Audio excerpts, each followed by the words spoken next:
नमस्कार शेतकरी बांधवांनो, मागच्या वेळी आपण म्हणजे मागच्या वर्षी आपण गव्हाचा गवंडा, तुरीचं कुटार, ज्वारीचा कडबा यांसारख्या जे सुका पशुखाद्य, सुका चारा आहे त्याचा आपण साठवणूक केली होती, स्टोरेज करून ठेवलं होतं आणि दरवर्षीप्रमाणे याही वर्षी आपण तुरीचं कुटार स्टोरेज करत आहोत.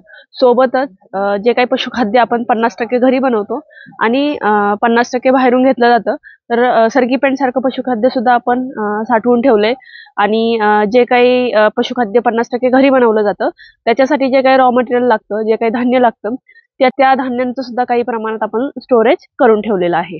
आपल्याला आपल्या गायी किंवा म्हशींकडून दुधाचं चांगलं उत्पादन हवं असल्यास हिरव्या चाऱ्यासोबत सुक्या चाऱ्याची तितकीच आवश्यकता असते.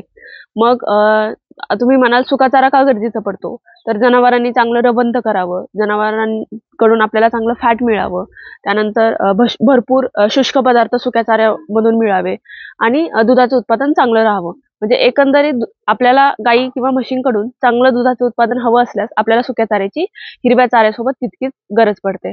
आणि म्हणूनच आपल्याला कडधान्यांच्या सीझनमध्ये कडधान्यांचं कुटार, त्यानंतर गव्हासारख्या धान्यांच्या सीझनमध्ये ते कुटार, उन्हाळ्यामध्ये ज्वारीचा कडबा अशा सुक्या चाऱ्याचं आपण साठवणूक करून ठेवणं गरजेचं आहे.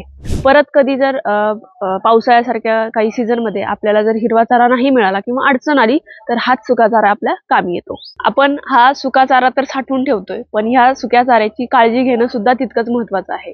कारण हा सुका चारा जर कधी भिजला, त्याला बुरशी आली, काळा पडला आणि हाच चारा जर जास्त प्रमाणात आपण आपल्या जनावरांना देत असू तर सर्वात प्रथम ते जनावरांच्या रोगप्रतिकारक शक्तीवरती बाधक ठरतं. त्यानंतर असा चारा दिल्याने जे काही दूध तयार होतं ते सुद्धा आपल्या आरोग्यासाठी तितकं चांगलं नाहीये.